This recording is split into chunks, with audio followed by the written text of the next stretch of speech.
Hey everyone, so we had 3 ADC buffs a few days ago to Caitlyn, to Tristana, and to Varus. So I thought we could take a look at which ADCs are the best right now. I get asked this question a ton in videos on the stream and stuff since ADs seem a bit weaker, but the honest answer is we're not useless, but supports are just a lot stronger, and especially in the lane phase. It's also pre-season, everybody plays damage and has a bit more fun taking a dump on us. To start the video, we're going to have a look at the best, and I think that's going to be Lucian. So you can't really stick anybody else here, I don't think. He dominates the lane phase, is amazing from just one item, and he's going to keep powering up as you get through the game. Maybe the biggest stuff actually is like you have damage from range with your ultimate, you can kite really well, and you're able to defend yourself more than most other AD carries. It's not just about the damage. A keystone is still press the attack. We're taking Mana Flow Ban and Gathering Storm most of the time, but you can take Absolute Focus if you want to as well for a bit more damage. Kleptomancy does work well with Lucian, but we kind of miss the press the attack damage if we don't take it. There isn't really that much choice with your build though. The only thing you have to decide is if you want to put an Essence Reaver in there or not. You can actually get it second as well before the Cleaver if you want to, but I haven't put it in here because, to be honest, Cleaver is so good with your ultimate anyway. I don't see why you would want to skip it. Plus, it gives you health. Just grab a third if you want to. It's a big boost in power. It's more about your ability damage, ultimate damage, rather than your crits and stuff. And remember, you can also get a Fairy Charm in the lane phase for mana regen if you want to.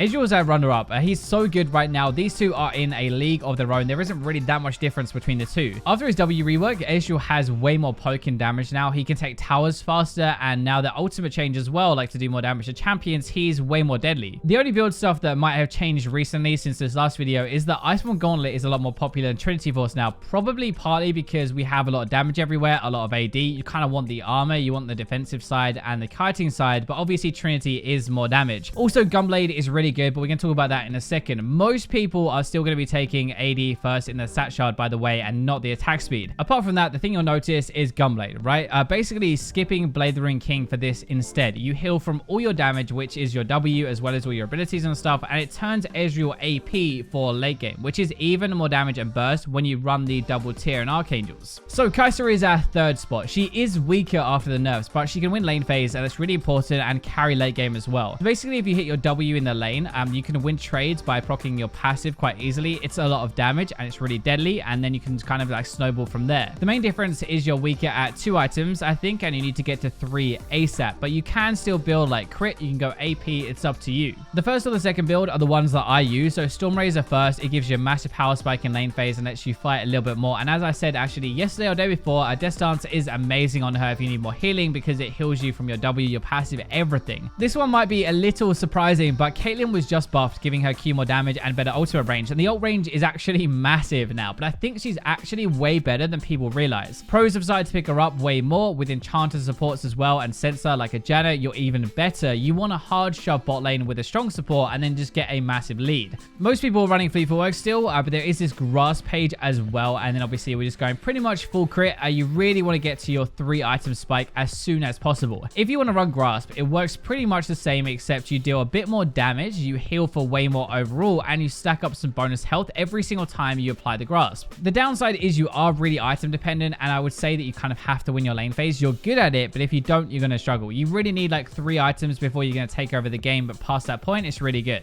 Now, Draven has the potential to kind of roll over lanes and get massively ahead, which is why so many people are afraid of him. He's great at punishing mistakes. You can rush your Bloodthirster, which does make laning easier, especially versus damage, but he's here because Draven mains are just insane. So most people do go Absolute Focus instead of Celerity now, pretty much for every single AD, because it's not giving us damage, we've swapped to Absolute Focus. The other thing as well is that both sides, both types of supports are really good at the moment. You're either with damage or engage, and that helps you kill people, or you're with a Janna or something that keeps you alive and stops people diving on you, one of your biggest weaknesses. Now, Vayne is really good at the moment, but the only issue is her late phase. If you have a strong support to help you, then it's really good, it's okay, but if you have a bad support player or a rough support, you're in trouble. But the good thing is we have more sensor supports now, which does make life a bit easier. The best thing is that you only need Blade and Rage Blade for your damage. You can build defense afterwards if you need to. Void Boy, for example, goes tank after those two. If you're struggling to stay alive, it definitely works. It's either Fleet Footwork or Press the Attack most of the time. I actually run a grass build as well, and it does work, but Fleet is for the healing, Press the Attack is a little bit more damage, and the only thing with the build is that Death Dance now works with your Silver Bolts, and it's a lot of healing. The first build is what you're going to be using 90% of the time, but it's fully glass cannon. If you misstep at all or you're focused, you're going to die, but everybody else dies really fast as well. So unlike Vayne though, Jhin doesn't really benefit from sensor supports as much really. He gets a bit, but it's not going to be the same. He still does have a pretty strong lane, especially especially if you pair him with like a Brand or a Zyra or something. He can push really hard, and then he scales into this like move speed crit monster. A lot of people do run Dark Harvest now, which is a bit more damage. You can also proc that with your ultimate, which is amazing, but the build doesn't seem to really change that much at all game to game. The runes might do depending on what you want. Fleet is more move speed and healing, and it's really good with the crit build and especially the synergy with Storm Razor, but Dark Harvest is more damage, as we said, and as you get into the game, the extra healing from Taste of Blood and Ravenous in Domination is actually going to help you a ton.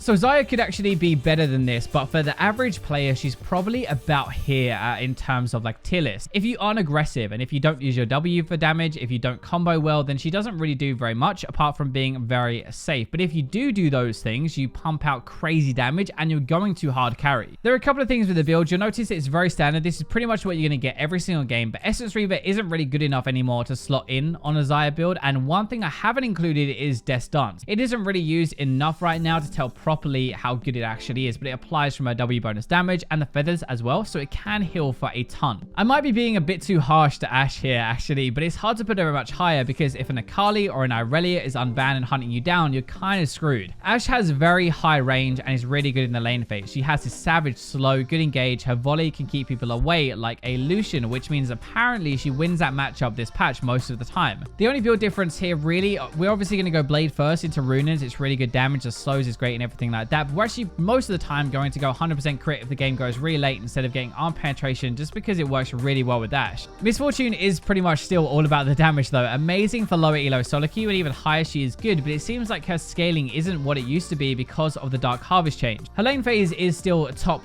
tier. Amazing. Dark Harvest still does some good damage, and her ability damage plus poke is more than enough, but her late is going to be worse now. So to compensate for that, we can either go for the armor pen build like the first one, which is fine, or we can go for a crit build now to make our late game better. Those are going to be your standard builds. They both work. The first one, as we said, is more around like your burst and making our Dark Harvest and ultimate hit a lot harder. So it's ability damage. The crit is still really good burst, and your ultimate scales with crit as well because the waves can crit. So that's still going to be really good ultimate damage, but it makes our autos do more as well. Now Twitch's issue right now is just kind of his lane phase. With a strong support, or if you're good Twitch, you can kind of navigate around that, and then late game is amazing, but at lower ranks it's a little bit harder. No mobility, and supports like Brand are going to be nuking you down, but he's really good still, and you should definitely be afraid of a Twitch main. The build I'd recommend is Full Glass Cannon, since you should be at high range anyway with your ultimate, and even if you're not, you kind of nuke people down in 2 seconds, so it's not going to be much of an issue. Late game, you're going to be having Runins hit 3 people, your ultimate hitting everybody in a line, all applying poison, which is true damage, percentage damage from your blade, and your crits as well, so it's massive. So Tristana got buffed this patch. Her E does more damage, and in this meta of tower plays, that can be a pretty big goal lead actually coming out of lane. She is very safe. Her W, her ultimate, and her range are great, and you do have really good damage in the lane phase, so you can be a massive kill lane, but you kind of have to win your lane. Otherwise, in my opinion, you're probably not going to do very much. She has this kind of like weak mid-game phase, right? But the good news is that you're so good at farming, you kind of cover that up a little bit. But while you're waiting for your 3-item power spike with your Infinity Edge, I think that's going to be the issue more than anything. You just don't really do that much. Sivir is actually the biggest drop in the video we had since the last one of these a few patches ago. Her wave clear is really good still, but now it seems like Caitlyn is just a better pushing version in the lane phase. She seems to have this like major weakness again before she completes her Infinity Edge. It might be a lot to do with the AD she lost from Celerity, to be honest. With your ultimate, like, that's a big deal. You can still do well early in lane phase. You just push with your WQ, and you don't even have to really play the game. Like, it doesn't matter if your support is bad or anything. You don't fight ever. You just push. Now, Jinx is a solid pick we don't see a ton of actually at the moment. She's still a little bit too immobile for this meta, and picks like Lucian or Miss Fortune or Jhin kind of bully her out of the lane phase a little bit too hard. She's still got really good wave clear with Runins and her rockets. Her resets are insane, and on the winning team, Jinx is amazing to have because she's going to get a lot of resets, but on the losing team, not so much. I still think that 100% crit is the way to go so that your rockets really pound, even though it's kind of anti-synergy with your Storm Razor a little bit, but honestly, it really revolves around early. If you get ahead and you have a good team, it's going to be a great game. And also, if you just get one reset, you're likely going to clean up a lot more kills and get more gold. So Kog'Maw is actually pretty good with the sensor buffs, but you've got to have pretty massive balls if you play this in solo queue with how much damage is flying around right now and how much dive. The new Rage Blade seems really good with Kog'Maw, by the way. Wit's End fits into this perfectly as well, like having the split penetration and stuff. The damage is insane. Like, Wit's End is insane as well, but just like immobile, you're easy to focus, and it's very difficult to actually play him in this meta.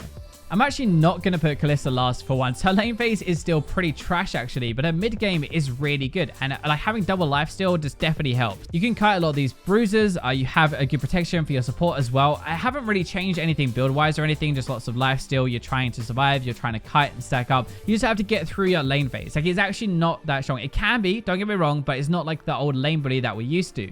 So Varus is last up and actually depresses me a little bit. Not going to lie, I love this champion, and this is even after the buffs. We're going to see, and maybe they will help long run again. It looks like lethality was buffed more than anything else, but the normal attack speed build is going to be the most consistent one, which is why I put that into the video and shown you that on screen. Right now, you just have too many issues in my opinion. You're immobile, you're easy to bully, you don't really have a reason to pick him apart from his ultimate. You can try lethality, you can try AP, you can try attack speed. It's up to you. It can work, but it's just not top tier. That is going to wrap up my ADC preseason tier list thing, kind of whatever, with all the builds as well. We're going to do this again in season 9. Let me know if you want me to do this with other roles as well. Like the video if you don't mind. It really does help me out, so thank you very much. But thank you for watching the video anyway until the very end. And for now, the part that you're waiting for, I will leave you with the robots.